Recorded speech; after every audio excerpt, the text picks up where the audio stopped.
agora eu queria convidar o Dr. Marco Chiea para, junto com a Cari, a gente conseguir agora sanar todas as nossas dúvidas, ou a maior parte delas. A gente vai tentar levar microfone para onde tiver, não alcançando, a única coisa que a gente vai pedir só é que a gente consiga falar alto para conseguir entender daqui. Tá bem?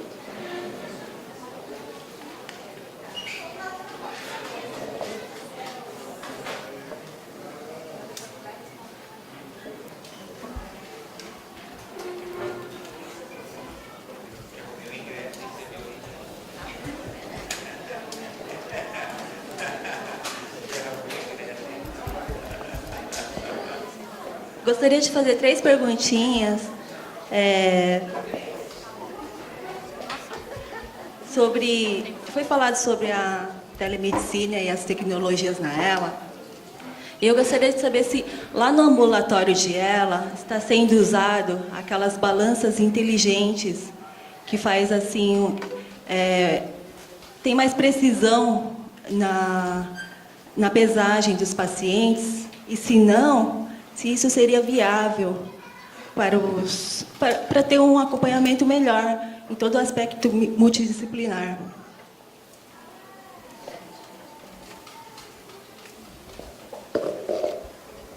Vamos pedir uma ajuda aos intelectuais da área. Eu não sei qual é a balança que você está falando. Na verdade, lá no ambulatório... Apesar que para mulher você não pode falar peso nunca, né? Nunca. Mesmo a balança inteligente, né? Lá no ambulatório, nós temos aquela balança do tipo plataforma. Não sei se é essa que você está querendo dizer. E a gente também está fazendo agora em pesquisa, em nível de pesquisa, avaliação de composição corporal dos pacientes. Não. Na verdade, aquela balança eu já conheço. É aquela balança que ela separa a massa, que separa essa daí, aquela que separa a gordura da massa muscular. Isso. A gente consegue, hoje a gente está conseguindo avaliar a composição corporal geral do paciente. Então, do ponto de vista massa muscular, gordura, isso tem sido feito. É isso? Obrigada. E sobre aquele medicamento Edaravone que está sendo usado no Japão, no AVC, foi falado que é antioxidante. Ele funciona também como antioxidante? Não, anticoagulante, desculpa. Não. O registro dele, embora tenha sido feita a pesquisa para AVC, o registro foi para esclerose lateral amiotrófica, mas baseado naquele trabalho. E a razão do registro é que nos últimos anos o FDA não registrou nenhuma medicação nova para ela. E como que tem aquela diferença estatística, eles acharam por bem fazer o registro. Agora, muito cuidado, ter registro de medicamento e tratamento. São coisas diferentes, tá bem? E não tem nenhuma utilização dessa medicação como antioxidante, ou antiagregante, ou anticoagulante, nada. Tá? E aquele tratamento dos choquinhos que o senhor citou, aquilo lá é estimulação transcraniana? É como se fosse, mas é um pouco diferente do TMS, que é esse da Transmagnetic Stimulation. É um choque bem específico para conseguir abrir a barreira. Mas não basta dar o choque, tem que colocar também aquelas moléculas no sangue, para que elas possam distender e abrir os buraquinhos. Tá bem?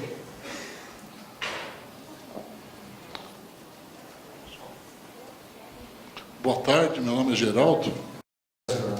Boa tarde. Primeiro, muito obrigado pela palestra de vocês, muito esclarecedora. A gente fica muito feliz em aprender um pouco mais, né? Eu queria perguntar, doutora Cari, o senhor mostrou evolução, diversas drogas, diversas formas de tratamento, mas eu percebi que a última que o senhor mostrou, com microRNA, né, e microbolhas, etc., efetivamente está em execução, pelo menos nos Estados Unidos, né? O que o senhor diria, quando é que a gente vai ter à disposição aqui algo que o senhor acredita, me parece que o senhor acreditou nesse último tratamento, quando que a gente teria isso à disposição aqui, a preços decentes, em hospitais, enfim, quando é que a gente poderia contar com esse tipo de tratamento, com o aval de pessoas como os senhores, pessoas realmente que a gente confia. Por favor. Então, eu vou colocar a minha impressão, mas eu vou colocar a impressão dele, tá bem? Porque, veja, isso aqui tudo é muito novo para nós. E é uma avalanche de informação que chega. E nós temos necessidade de fazermos a nossa impressão, mas a impressão, muitas vezes, ela modifica rapidamente também. Em relação à sua pergunta, eu não tenho dúvida que o tratamento vai ser desse jeito. E eu não tenho dúvida que você vai ter que abrir a barreira também. São as duas coisas em conjunto. Tem que trabalhar em laboratório, criando as moléculas, forma de administrar e a forma de alcançar o local. Já está sendo feito já. De uma forma muito elegante, sem necessidade de injetar na região cerebral ou na coluna também. Em relação à evolução, a forma de ganhar conhecimento é muito rápida. Nós vamos a eventos cada 3, 4 meses. A informação é muito rápida hoje. A quantidade de informação. Por isso que eu estou falando, nós estamos vivendo o futuro já. Entre desenvolver e registrar tem um tempo disto. Mas tem-se uma impressão fantástica. Essa história do registro do Daravone. Para mim é uma molécula boa. Não é tratamento. Mas há uma tendência de registro rápido. Se há uma tendência de registro rápido, há uma tendência de trazer a informação para nós, como aconteceu como aconteceu com o câncer, como aconteceu com o HIV, com a AIDS, mesma coisa, registros rápidos que estão chegando. E se tem um registro rápido, a Anvisa está sendo rápida também, a nossa Agência Nacional de Vigilância Sanitária. Está sendo rápida por qual razão? Porque ela permite que nós também façamos nossa visita à Anvisa.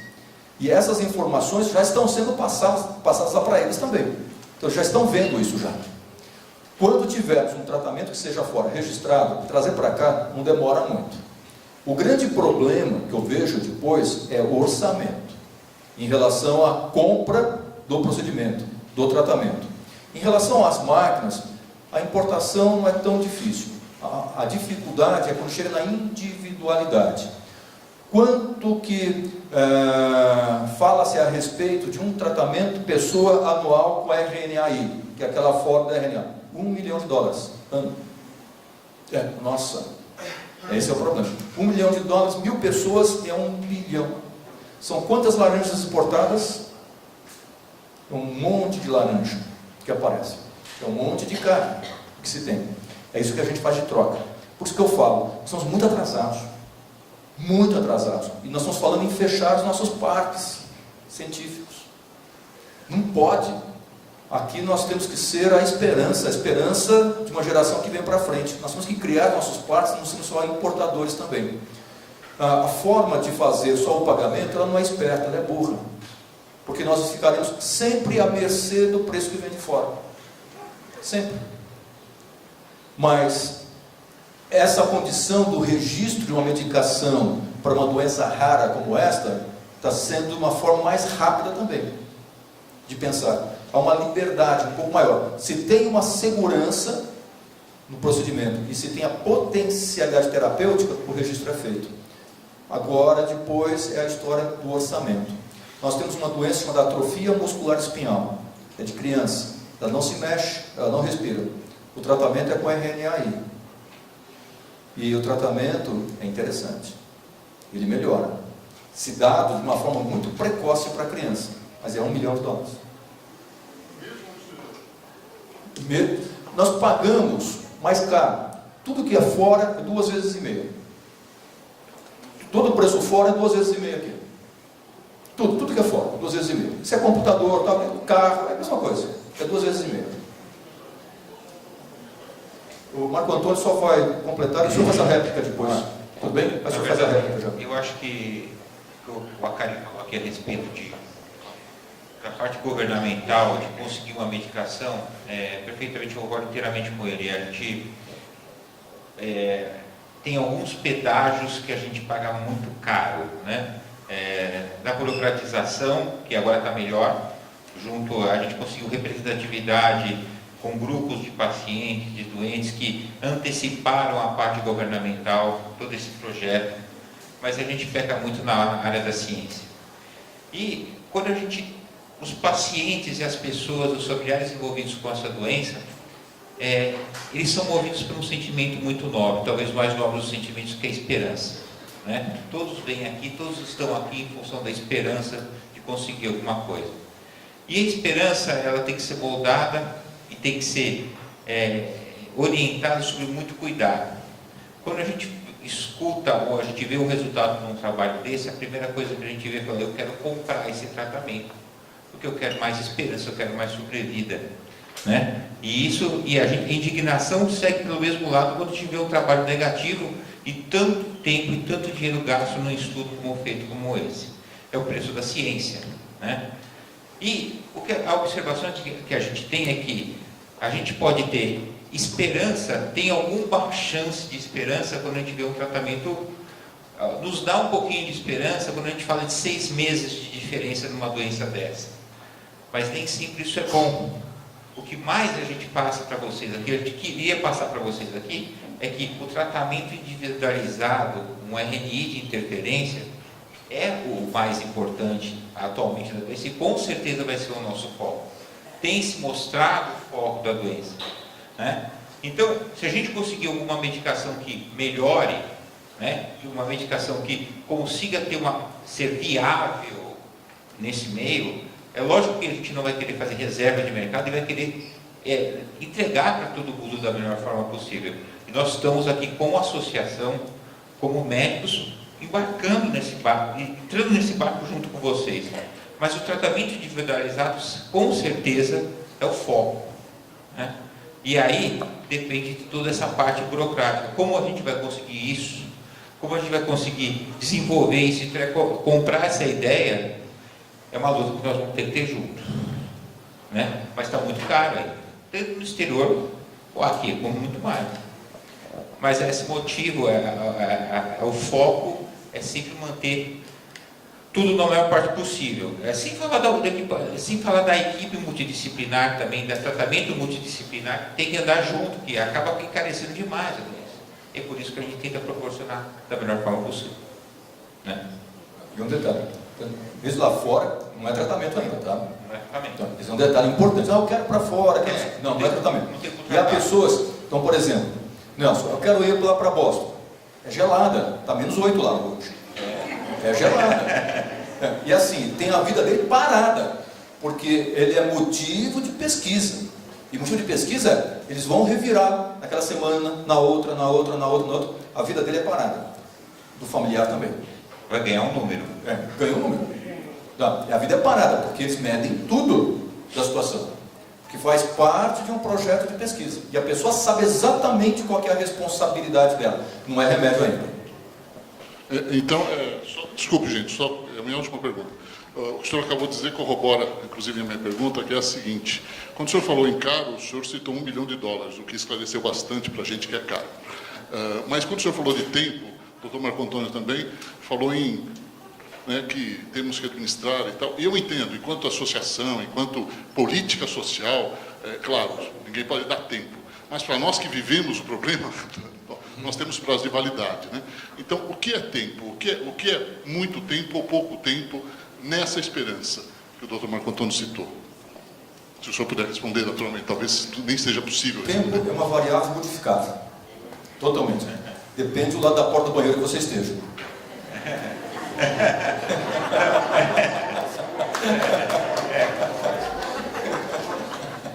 É difícil, é verdade, é difícil a gente falar para você, tem uma droga, surgiu o Edarabone, eu vou correr e vou comprar a ampola que eu posso conseguir, certo? Aí daqui a 2 anos eu chego aqui para você, ou 1 ano eu chego para você, olha, saiu o Edarabone oral, está em trabalho, em 3 anos a gente vai substituir por uma droga oral que atinge o mesmo nível sérico e dá menos hepatite fulminante. Qual que você prefere? Pode não estar vivo para saber. Então, né? Mas é difícil você chegar e falar isso. Mas assim, se fosse como segurança médica uma droga que não está aprovada ainda, eu como médico a gente preferia aprovar. A gente não tem aprovação na Anvisa ainda, essa é a diferença. Então, mas tem que tomar cuidado com o que a gente tem ainda. Eles não Quando a prolongam. gente lê o trabalho, você lê o trabalho, você percebe que tem uma metodologia estatística muito peculiar. Esse é o cuidado que a gente tem que ter. E assim, particularmente para mim, não convence. Zero. Não convence mesmo. E eles continuam com a mesma coisa. E conversando, não tem a extensão do trabalho. Pararam em 6 meses. O que conseguiu aquilo, conseguiu o registro, acabou.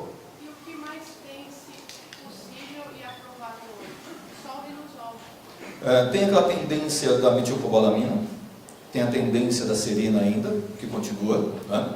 Então eles continuam com essa, até provar o contrário, é uma tendência. Do edaravone na fase inicial, se aquilo for verdade da situação, só que nós estamos tendo uma expectativa grande no edaravone via oral, que é o diário. Porque esse endovenoso, perguntando para os próprios indivíduos, a apresentação lá no Congresso foi feita pelo vice-presidente da empresa, da Mitsubishi. Ele é um vendedor de tapete persa para Aladim. E Aladim compra. É o que aparece. É um belo vendedor. Só que é um número pequeno de pacientes, uma metodologia muito apropriada, feita, e com uma população muito selecionada. Até 2 anos de doença. É uma fase bem inicial, é que aparece. Então, ou seja, e assim, e a extensão? Não interessa. E nós tivemos experiências antes, curtinha, quando estendeu, aí se observou que não tinha diferença. Embora tivesse tido o registro americano e os pacientes estão importando. No Canadá tem um detalhe interessante. A população ela é responsável pelo custo. O custo não só dela, como de todo o insurance, toda a segurança econômica. De novo, saúde é um direito do cidadão, é um dever do Estado, mas com responsabilidade social. Porque o dinheiro é o único. O dinheiro. Se você utilizar o dinheiro de uma forma não apropriada, não vai ser utilizado para uma outra condição. E não basta termos aquele exemplo, mas o governo joga fora. Nós não podemos fazer igual ao governo. Nós temos que ser vigilantes. Daí a responsabilidade da associação. Daí, de novo, nós temos que ir sem patrocínio. Nós não podemos ir com patrocínio. Você tem que chegar lá, sentar, conversar com as pessoas, ficar muito atento, e até as particularidades e as peculiaridades também, e as armadilhas que são colocadas. Porque o mundo é econômico.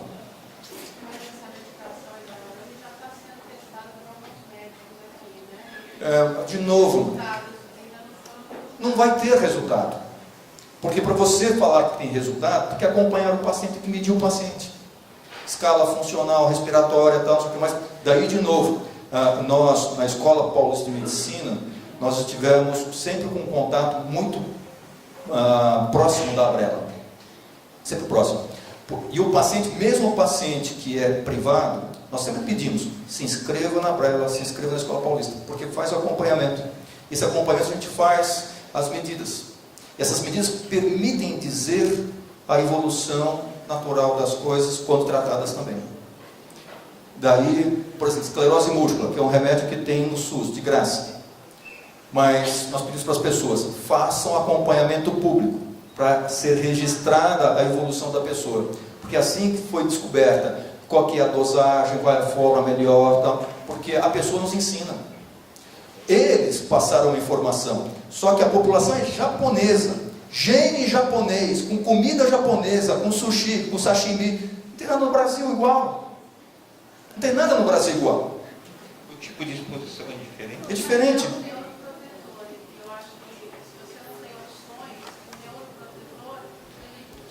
O nome do neuroprotetor vende. Ele vende. Não.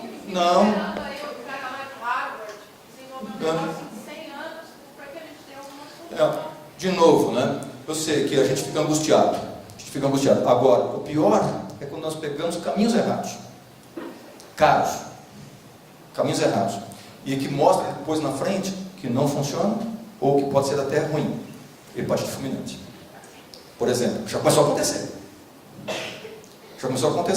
E os americanos são interessantes. Então, por exemplo, lá não se vende dipirona. Não se vende. Não tem dipirona em lugar nenhum. Eu estava num voo, uma mulher estava com febre 40 graus, uma americana, que era uma pielonefrite, e eu falei para ela, olha, se a senhora quiser tomar Tilenol, vai tomar 10 Tilenol, vai ficar com 40 graus. Se a senhora tomar uma dipirona agora, vai baixar para 38. A senhora quer o quê? Americana. Ela falou, doutor, estou mal, tomo qualquer coisa. Esse negócio está mal. Então, não está mal se tomar qualquer coisa. Esse é o cuidado que tem que ter. Em compensação, eles dão paracetamol, em quantidade grande. E tem hepatopatia por paracetamol, e eles continuam lá, com a medicação. Então, em relação a esse quadro seu, o que a gente tem informação única até o momento, é da empresa, uma japonesa, com população japonesa, com um número pequeno de pessoas selecionado e com uma medicação que já perdeu patente. Ela é conseguida na Índia agora, mais barata. As pessoas nos perguntam, doutor, o que eu faço? Sei lá, eu, da Índia ainda, nada contra, mas nós vivemos num mundo corporativo, que é de dinheiro. E a armadilha é para nós também. A situação. Porque agora a medicação foi quebrada e vai começar a aparecer uma porção de gente. E o nome neuroprotetor é belo. Eu sei que a gente não tem muito tempo, mas a gente fica angustiado, mas isso vai precisar de tempo. Isso vai ter que, acho que ao longo desses próximos 6 meses, se a gente não tiver um trabalho registrado, com observação, o que vai acontecer com os pacientes que estão tomando, acho que eles vão ensinar alguma coisa para a gente. Né? Isso vai ser muito importante, a gente vai ter que aprender também com isso. Porque a gente teve a história da célula-tronco mesenquimal, né? Aquela coisa. O paciente falou da célula-tronco mesenquimal na Alemanha, foi em 2004, acho que foi isso.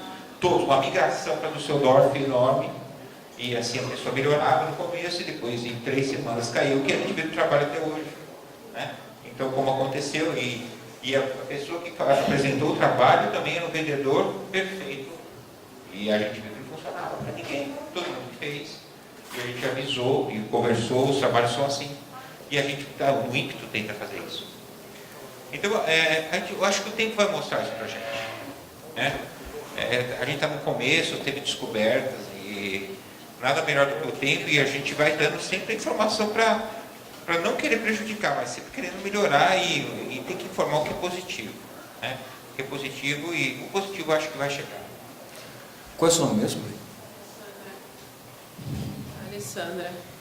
Dona Alessandra, então, nós compartilhamos da angústia. Sua angústia, da família toda, a gente compartilha, nós compartilhamos. Todos nós temos nossos problemas, pessoais, familiares. Perdi uma irmã este ano, jovem, e com um tipo de tumor, saiu um remédio agora. Agora. E ela faleceu em maio para junho. Acabou de sair. Dentro dessa história do RNAi. Foi exatamente porque o RNAi vai e destrói o tumor que aparece, do tumor que ela tem. Mas até há 2, 3 meses não tinha. Então essas coisas estão explodindo. Você não se conforma, vendo a doença tomando, você não se conforma. Agora, você quer ver qual que é o melhor remédio que tem para a esclerose lateral amiotrófica, que não tem dúvida nenhuma que faz diferença grande? É o cuidado. É o cuidado. É impressionante a diferença que faz entre o cuidado e o não cuidado. E para o cuidador e o não cuidador. É uma diferença absurda. Absurda. E esse cuidado não é vendido em farmácia. E quando você vê os estudos, isso tem outro detalhe também. Você não consegue tirar o cuidado. E quando você faz todo o acompanhamento, nossa, a diferença é absurda. Outra diferença é a multidisciplinaridade. Tanto que o Riluzol é um remédio bobo. Bobo. Que é. Só que ele é uma cerejinha no bolo, faz com que a pessoa procure a multidisciplinaridade, que é a informação. Outro detalhe que modifica a doença é a alimentação adequada. Mas não a alimentação para problema vascular, a alimentação para a esclerose lateral amiotrófica. Outra modificação é a parte ventilatória precoce e bem orientada da pessoa. Não está em farmácia. Só que a gente quer comprar um remédio que é a mágica. E a mágica é o amor, é o cuidado. Essa é a mágica. A mágica é a esperança. A esperança não é o tempo. A esperança é aquele sentimento lindo que a gente tem dentro da gente. Não é desejo. Nós temos que diferenciar desejo de esperança. Esperança ela nunca maltrata. Nunca. Ela não mexe com a gente. Eu tenho assim, eu entendo você, muito. Mas eu não posso, de jeito nenhum, dentro daquela forma de tratamento, prescrever. Para o tratamento de Davarone, por isso que eu estou falando tanto. Não vou gastar dinheiro com isso, mas é uma chance de, no começo da doença, talvez, sabendo, claro, das contraindicações. E essa é uma outra situação, então veja só, a gente está comentando, né? Que ela conseguiu uma liminar. É um direito do cidadão. E o Estado tem que oferecer a saúde. Agora, do ponto de vista social, o custo passa para todo mundo. Então, nós, Escola Paulista de Medicina, nós trabalhamos nela, nós não instigamos a judicialização. O que nós fazemos é sempre a procura do caminho da informação, para que todos tenham direito à medicação, se for remédio. E aí você apresenta para a Câmara Técnica, lá a Conitec, são pessoas gabaritadas, são pessoas preparadas para escutarem, para procurar as informações e passarem a informação no funil, para sair alguma coisa. Quando nós falamos de Brasília, há sempre aquele preconceito. Não, tem gente ótima. E a Câmara Técnica é excelente. Depois vai para a Agência Nacional de Vigilância Sanitária, como outras medicações. Por exemplo, nós temos esclerose múltipla hoje. Nós temos um arsenal terapêutico, mas passa por tudo isso. E todos os indivíduos têm direito, sem necessidade de uma judicialização. Né? Sim, mas é que não é remédio ainda. Se for remédio, você pode ter certeza que vai ser para todo mundo. Porque quando você apresenta, mesmo para eles, não é remédio para entrar na lista de medicação especial. A forma, a não ser que eles apresentem realmente que tenha aquela condição, para esta pessoa é a medicação, para essa característica, com esse marcador, essa medicação, aí nós vamos brigar. Agora, sem esta é difícil. Doutora Cari, doutor Marco, eu estou com um problema aqui.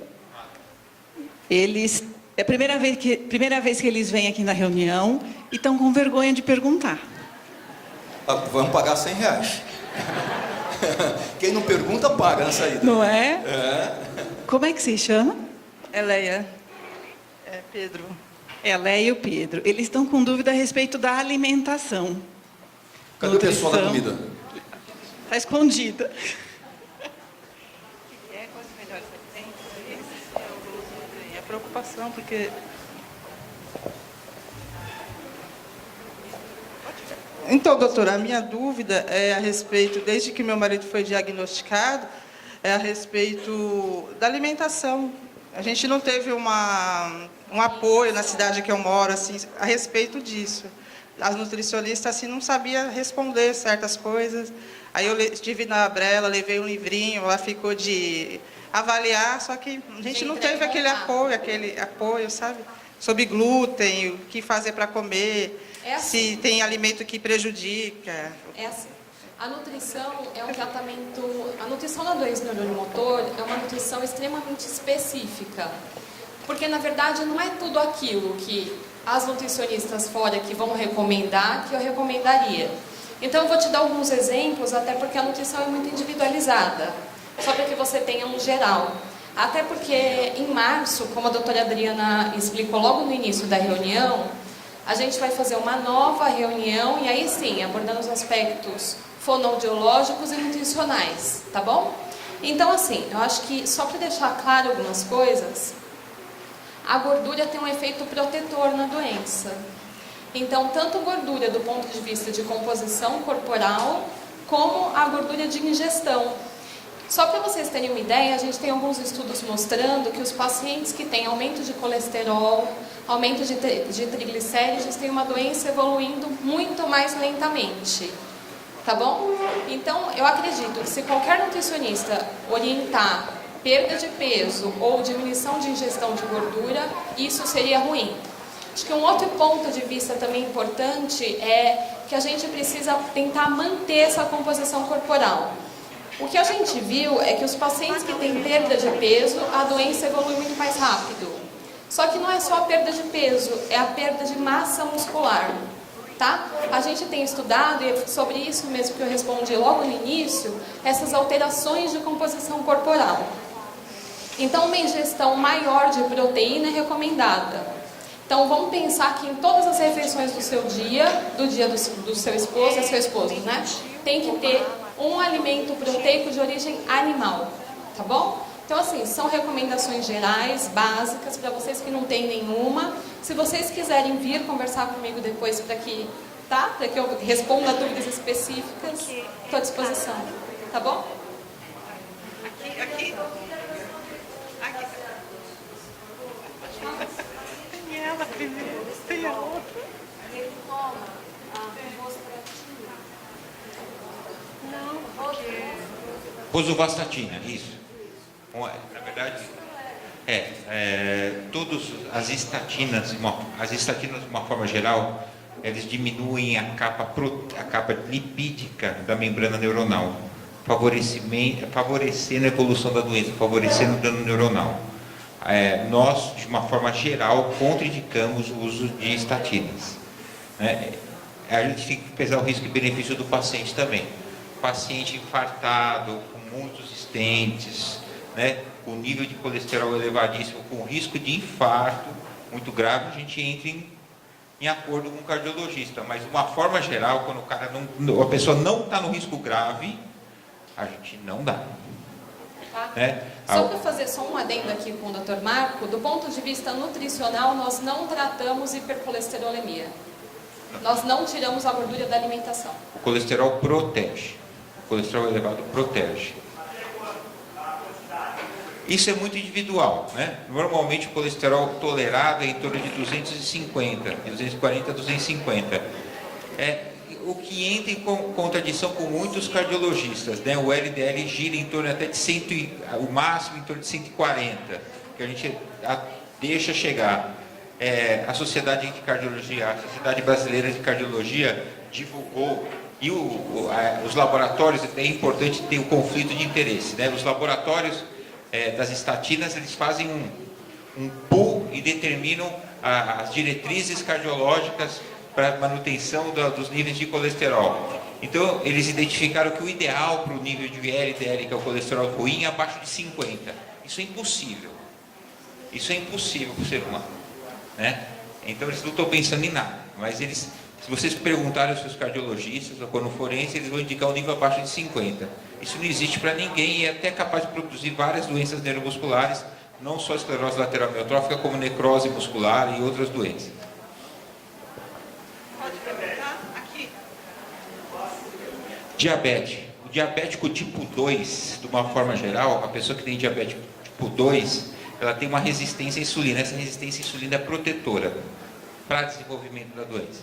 Oi, em relação à metilcobalamina, que na verdade, o paciente portador de ela, ele só tem o Riluzol, Sim. Que é o único remédio. Riluzol aprovado. Aprovado. A metilcobalamina, por que ela não foi aprovada, sendo que e ela é eficaz? Sim, na verdade, os trabalhos com relação à metilcobalamina giram muito em torno do seguinte. A metilcobalamina é um cofator do metabolismo proteico intracelular para evitar agregação proteica. Um neuroprotetor celular que promove a melhora da funcionalidade, ou a melhora da morbidade da doença. A partir de trabalhos publicados numa revista chamada Neurology, que é uma revista importante de neurologia. A partir de qual momento que ela começa a fazer efeito? 2 meses, 3 meses, 5 meses, um ano? Quando começa a sua doença? Ou se você tem a doença, quando ela começa? Não sei. Pode começar desde da infância, da vida adulta. A metilação, a alteração do transporte de proteínas intracelulares, como a gente colocou aqui, o grânulo citoplasmático, pode ser um dos fatores importantes para o desenvolvimento da sua doença. Normalmente, essa doença cursa com aumento da espasticidade. Nesses pacientes, a metilcobalamina é mais indicada. E normalmente, após o uso, para atingir o nível sérico, pelo menos de 1 a 2 meses. Não, porque assim, meu esposo, ele toma, vai fazer mais de 6 meses, Ele acaba de tomar a injeção, faz um xixi, parece que sai na urina, né? É o normal. É o normal que acontecer. Então, eu que cuido e ele também, ele não vê, entendeu? Ele fala que ele não vê melhora e... Tá, tudo bem.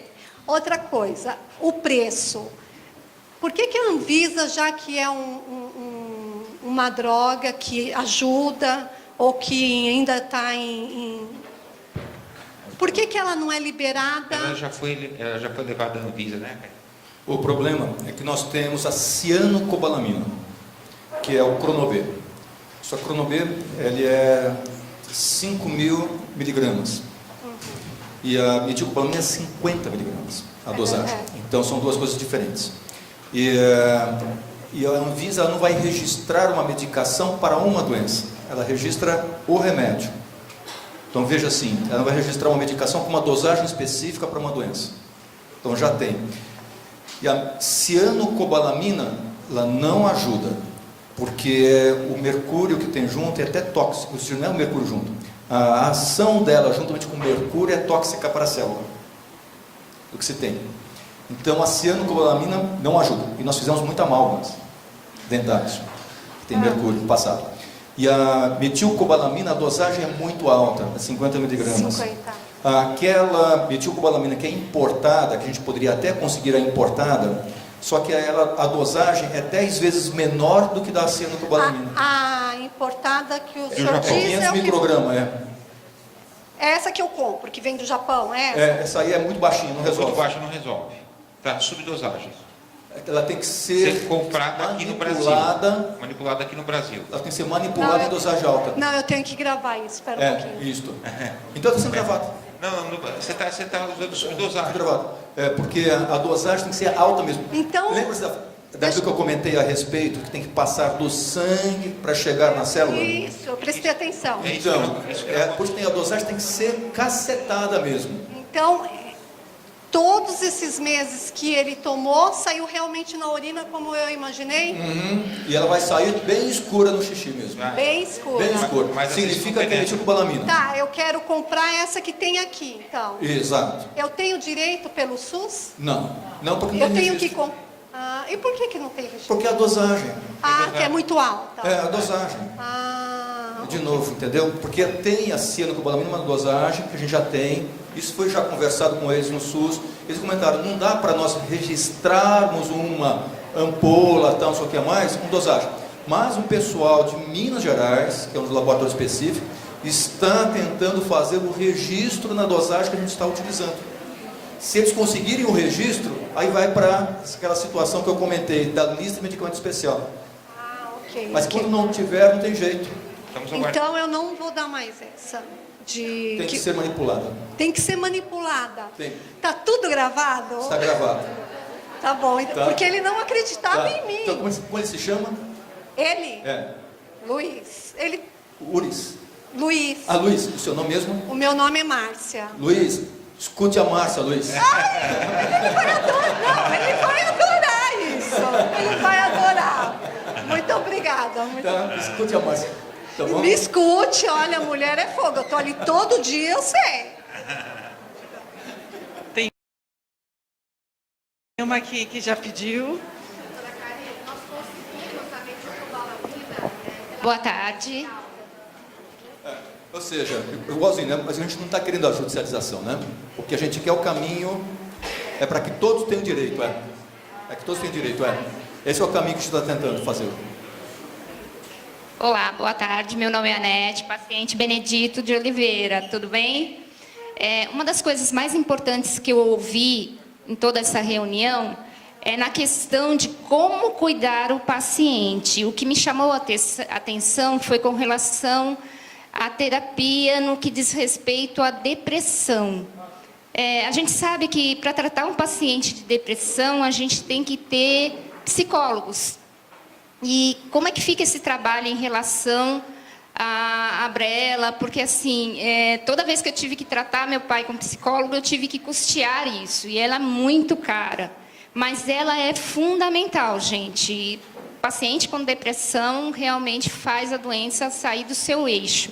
Como a gente pode ser ajudado nesse sentido?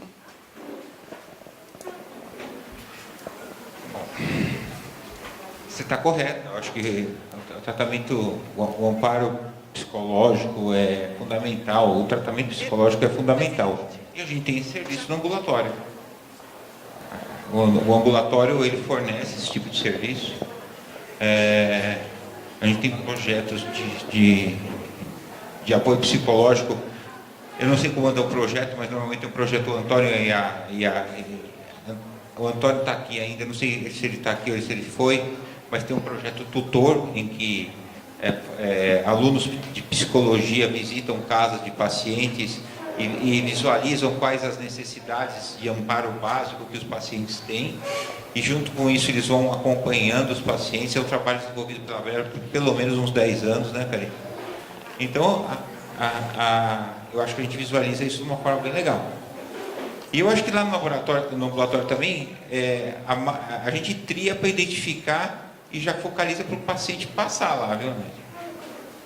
O Antônio, de fato, estava aqui. O Antônio e a Ana eram responsáveis pelo projeto Tutor. O projeto Tutor agora ele deu uma parada, porque em janeiro a gente vai reformular, remodelar. De qualquer maneira, quando a gente fala em depressão, são dois focos muito importantes. A terapia ela é muito importante, mas o apoio medicamentoso também é muito importante. Daí, de novo, volta a questão do trabalho em equipe. Lá na neuromuscular, nenhum dos setores faz terapia. Por exemplo, em fonoaudiologia não existe terapia semanal, a gente não consegue, pela demanda, atender. Então, o que nós fazemos são orientações trimestrais. E todas as vezes que a gente identifica a necessidade, a gente tenta encaminhar para a terapia na rede. E eu sei que a rede não contempla tudo que a gente precisa. Então, às vezes a gente encaminha para a faculdade que tenha clínica escola, para o posto de saúde que seja próximo de casa que tenha. E na psicologia não é diferente. O setor não oferece a terapia psicológica, mas o projeto Tutor vai ser redesenhado para 2018.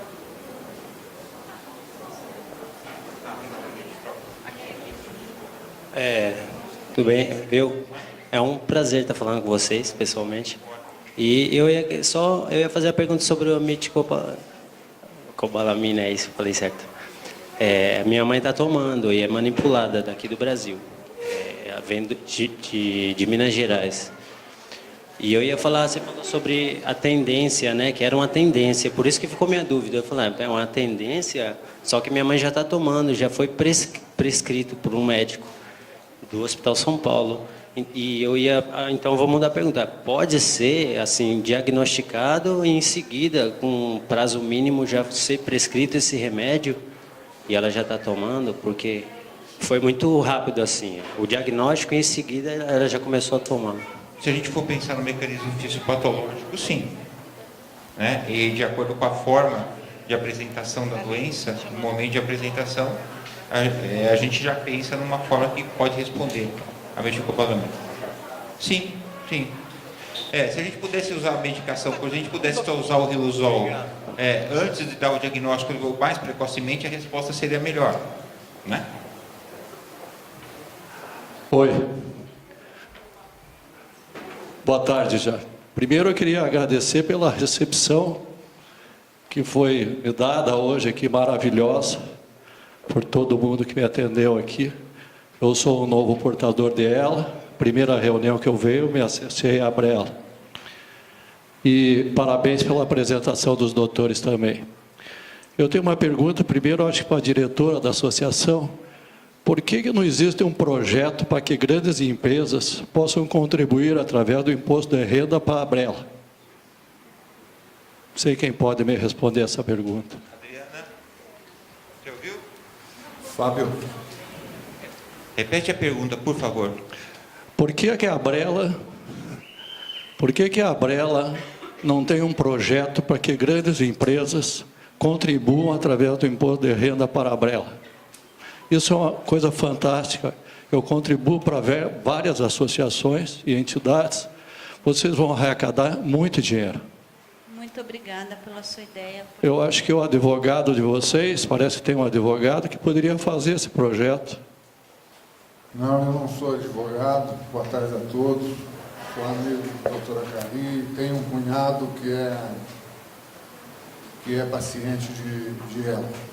Nós estamos desenvolvendo, dentro do processo do agronegócio, já há algum tempo, com as 44 entidades da entidade que eu presido hoje, que chama Instituto Pensar Agropecuária, para que nós consigamos fazer e montar um fundo para estruturar não só a Abrela, que nós tivemos agora lá recentemente, o pessoal do Hospital do Câncer, que está aí com 20 milhões de reais de déficit mensal, com tudo que está sendo feito. Mas como o doutor Acari foi o primeiro que esteve lá com a gente o ano passado, nós estamos tentando ajustar esse processo de uma forma de ter uma arrecadação mensal ou semestral, ou pelo menos uma vez durante o ano, no período de safra, para que a gente possa dar os recursos necessários para que se desenvolva não só a questão de sustentabilidade da Abrela, mas um pouco de recurso para entrar na área de pesquisa dentro do Brasil. E aí eu queria aproveitar também a oportunidade, quando o senhor citou a questão da Anvisa, de uma série de situações, ontem eu ainda conversei com o Romário, que é uma pessoa que é um senador, hoje tem dado um apoio bastante grande a uma série de doenças com problemas, e tem alguns lugares que as pessoas estão se motivando a fazer essas mudanças. Nas questões de aprimoramento de medicamentos, de liberação pela Anvisa, esse tipo de situação, a doutora Karim falou muito bem, nós estamos hoje com prazos de alguns medicamentos de até 3 meses, 4 meses para liberação. Só que nós temos que ter um caminho, um viés, para que o médico possa prescrever oficialmente. Sem essa prescrição oficial, não tem como você fazer alguma coisa de atuação lá dentro. Quando você tem o medicamento sendo utilizado lá fora, até como teste, se ele estiver sendo utilizado como medicamento, a gente também consegue fazer com que ele opere aqui dentro do Brasil. Tem uma burocracia um pouco maior, mas se consegue. Agora, nós precisamos do apoio de todos, num outro sentido. É difícil falar isso num país do qual nós estamos vivendo dentro de um processo político difícil. Mas nós precisamos que cada um de vocês escrevam para os parlamentares que vocês votaram. Passa o que é a doença, qual que é a solicitação, qual que é o pedido, mas encaminhe uma cópia para o doutor Acari, para a Abrela, para onde foi e para quem foi. Para que a gente tenha nortes dentro da estrutura política para poder chegar e falar. Porque as pessoas, nós temos que deixar um negócio bem claro, seja político, seja quem for, quando você fala em doença, as pessoas correm. Essas pessoas acham que se eu encostar a mão aqui, eu estou pegando uma doença, que eu vou pegar uma doença. Essa é uma realidade doída, as pessoas não querem ouvir. E outra coisa que a doutora Karim falou, o país precisa saber das estatísticas que nós temos. Todo paciente tem que passar por um órgão oficial. Ele tem que ir lá, para que nós tenhamos números. Porque a doutora Karim falou aqui um número de 4 mil, mais ou menos, no Brasil. Nós já achamos que isso é 20 mil, 22 mil. O número é muito maior.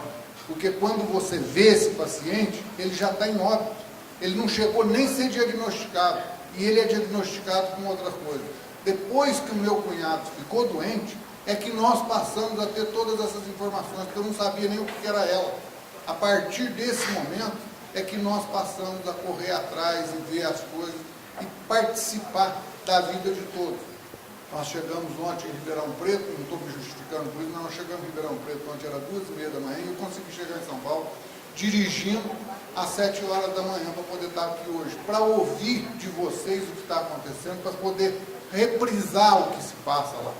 Essa ajuda que nós precisamos, que o doutor Acari tem dado de uma forma especial para nós, como orientação, para que a gente trabalhe com as entidades, com as outras pessoas. E a sua ajuda também pode vir muito no sentido de nos orientar, também nesse lado. Nós temos lá a demanda, nós levamos a demanda, mas nós precisamos da participação de todos para que essa demanda tenha um embasamento e tenha a parte básica dela. Eu, doutor, o senhor me perdoe, mas eu acho que o caminho é bem mais curto do que você falou. Bem mais curto. Tem que fazer o projeto, tem que pegar um especialista para fazer o projeto e vai aprovar fácil. Muito fácil. Por exemplo, o Chico Buarque de Holanda aí pegou um monte de dinheiro do governo para fazer um projetinho de artista. No nosso caso, o projeto já está pronto, o que a gente precisa aprovar, o que está faltando aprovação agora de final de ano e começo do ano, é que cada entidade nossa tem a sua diretoria. Eles têm que aprovar um X de recursos. Quando a pessoa tem... eu vou te dar um exemplo. Nós temos a ProSoja Mato Grosso, que é uma das grandes que participa de fundos de todos os lugares, inclusive dessas situações. Eles estão aprovando um fundo para nós. Agora, eu só não sei o valor. No meu caso, são 44 entidades ligadas ao agro. Eu não sei dizer para o senhor se as 44 vão atuar, mas umas 20, 30 que aceitaram o projeto, que receberam o doutor Acari, vão apoiar e a Abrela vai receber os recursos necessários. Posso só complementar? Ok, claro. A legislação hoje permite que as instituições recebam o imposto de renda, porém elas têm que estar registradas em algum projeto da prefeitura.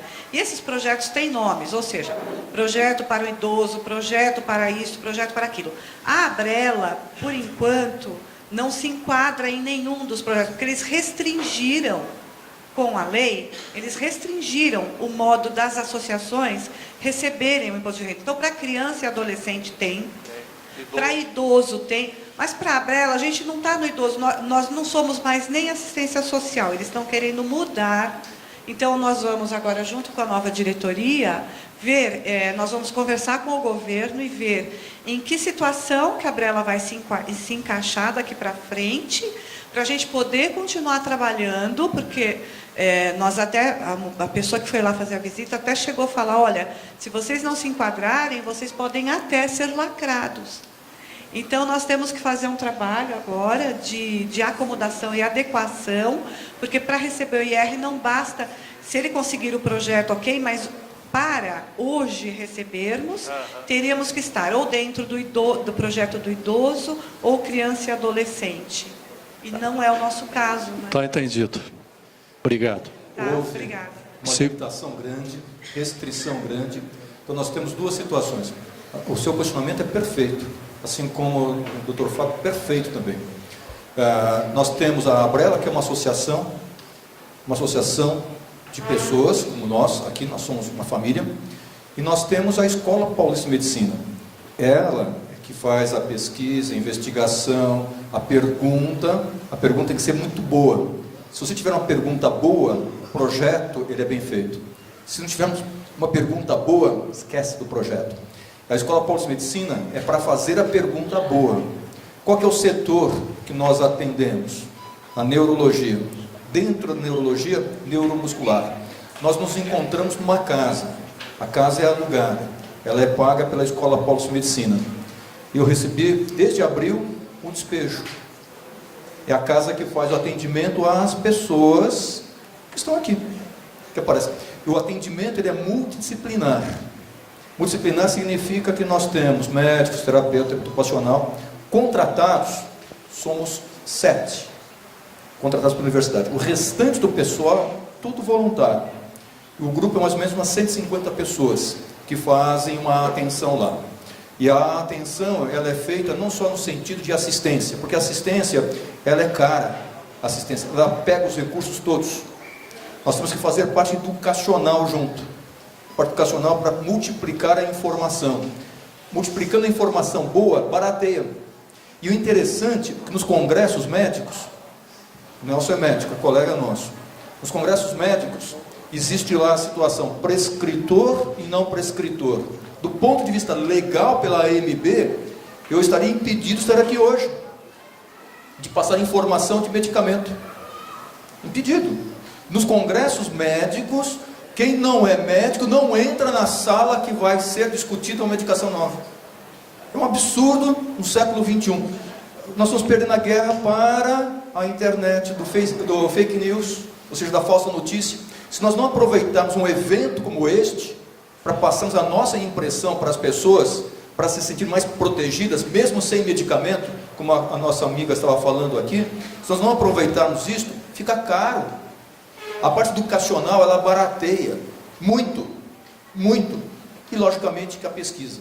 Nós somos compradores de pesquisa. Nós somos compradores de ideia. Nós temos que parar de sermos compradores de ideia. Então, o seu questionamento é na ideia. Concordo com o senhor. Nós somos pobres de ideia, aí me incluo nessa situação também. Tá bem, obrigado. Segundo é o seguinte, eu tomo metilcobalaína fazem 2 meses, 50 mg. O meu xixi é a coisa mais linda do mundo. Não sei porque que ela está reclamando. Parece que eu pare, né? Eu não entendi bem. Eu não sei, você falou que foi cassado o registro do Ivaradona? Do qual? Edaradona? Não foi, né? Não foi caçado. O que eu comentei foi do Mazitinib. O Mazitinib eu achei interessante porque, em termos de resultado, é muito melhor que o Edaravone apresentado. Só que eles não solicitaram o registro ainda. Então tem alguma coisa estranha aí nesse meio de caminho. E aí que nós temos que ler e conversar com as pessoas. Nossa, por que ele não conseguiu? Aí você vai com os franceses, que aconteceu na França, porque parece que é um problema que aconteceu no laboratório lá na França. Uma coisa de sequência legal, eu não sei do que se trata. Mas estranho é que o resultado, esse estatístico, é bom, só que não foi solicitado um registro. Está bem, então. Muito obrigado. Cuidado. Eu tenho, acho, uma sequência. Quem está coordenando a sequência?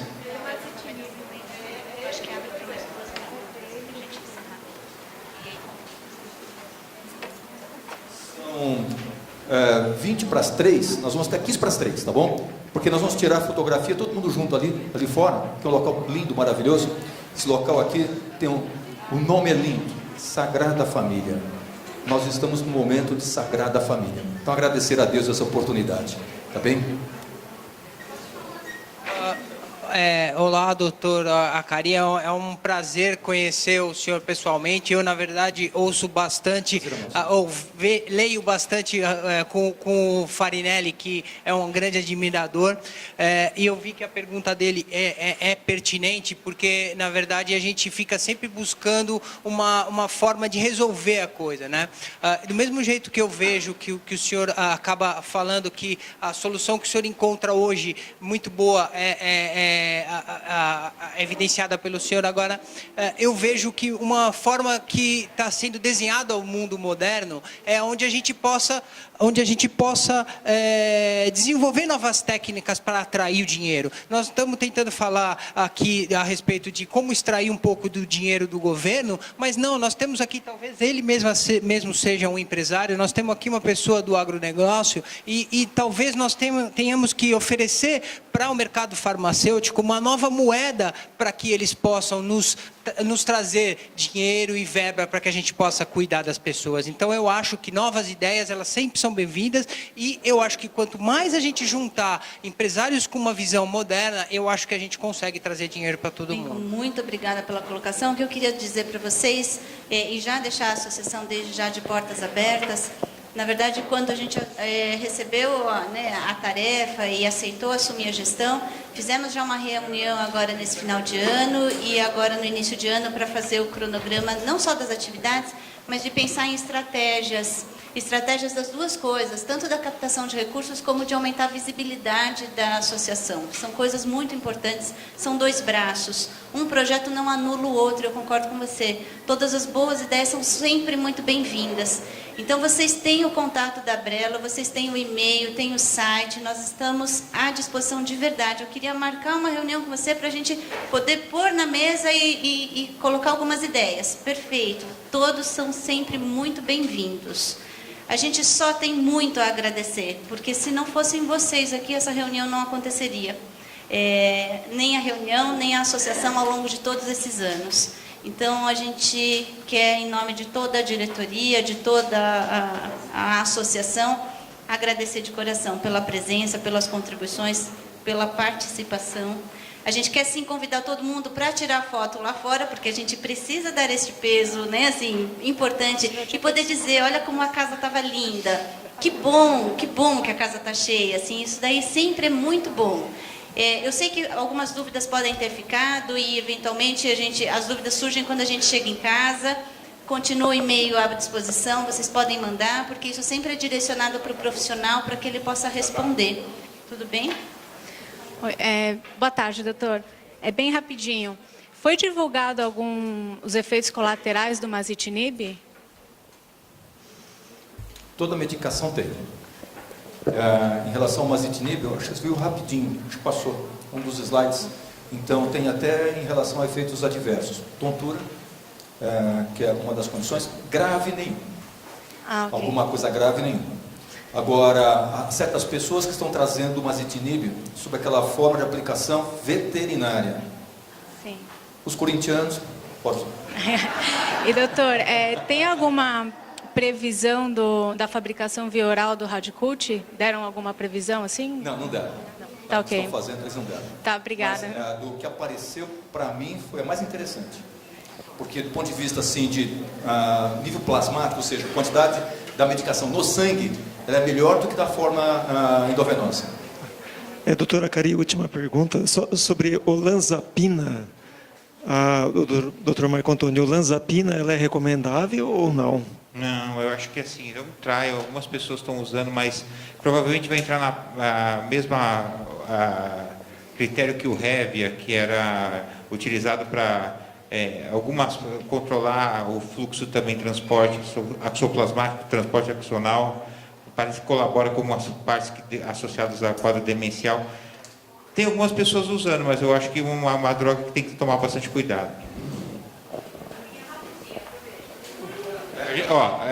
Nós vamos fazer a última pergunta, é a dela, e depois nós vamos para a Fausto. Vamos lá.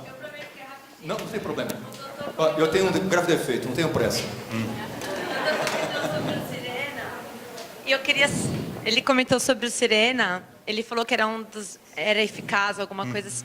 Queria saber se a gente tem acesso... A L-serina. A L-serina que o Dr. Cari comentou. Eu tenho alguns pacientes que eu passo a L-serina e eu formulo a L-serina.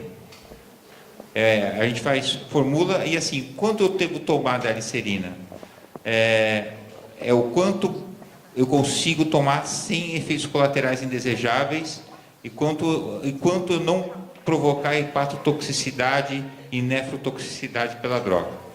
O ideal é até 15 gramas por dia, os trabalhos chegaram nisso, mas a gente não chega nessa dose que fica intolerável para o paciente. Normalmente a dose de 5 gramas, 2 vezes ao dia é a dose máxima que a gente chega. As farmácias manipulam aqui no Brasil. Vamos para. É porque eu vi, tem neurologista que não passa o Riluzol. Aí eles passam o coenzima Q10. Isso é melhor. Esses novos medicamentos que estão chegando no mercado, será que não vai ser bom para ela familiar, no caso? Em relação a ELA tipo 8, nós temos um problema. Porque é uma ELA brasileira. E, de novo, nós não fazemos pesquisa no Brasil. E não houve nenhum ensaio clínico feito com ela tipo 8. Com nenhuma medicação. Então, toda a medicação que der, não foi testada. Agora, em tese, aquilo que ajuda o neurônio motor, em tese, pode ajudar na ela tipo 8. Ou seja, particularmente, eu prescrevo Riluzol. Particularmente. Mas as pessoas perguntam para mim, está baseado em trabalho? Nenhum. Está baseado na história da doença, na fisiopatologia, na forma como o neurônio morre. Então, aquilo que é utilizado, que possa trazer um benefício comprovado, então eu começo a utilizar. Mesma coisa.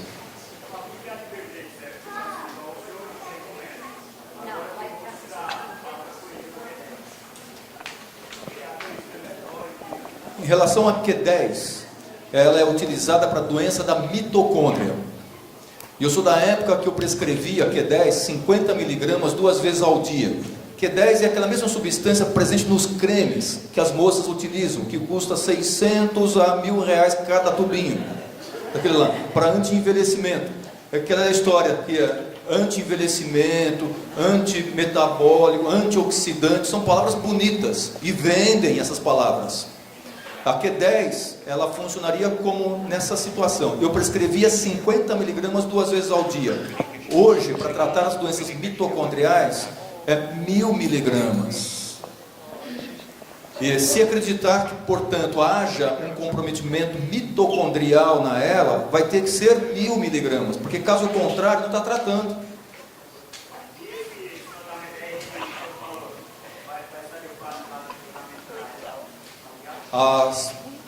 está sendo testado direto na familiar, porque é mais fácil o acompanhamento da situação. E é na familiar que eles estão fazendo. Eles estão fazendo em duas, na SOD1 e na C9-ORF. Funcionando numa, funcionando na outra, pode ter certeza que já alguém já vai fazer para a ELA tipo 8, da VAPB.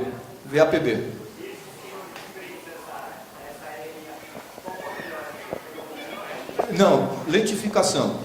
Só que, de novo, talvez esteja faltando o truque para levar a substância no local certo. Ou seja, o GPS correto. Sabe o Waze? Para o Waze chegar no quarto da pessoa, não é na casa mais.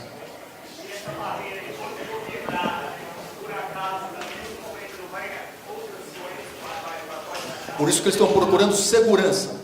E parece que a técnica é segura, porque ela abre e fecha. Então o que acontece? A pessoa vai dar o remédio, já na hora já faz a técnica para abrir a barreira, o remédio passa e fecha. Obrigado. Tá tudo bem. Eu agradeço todo o questionamento.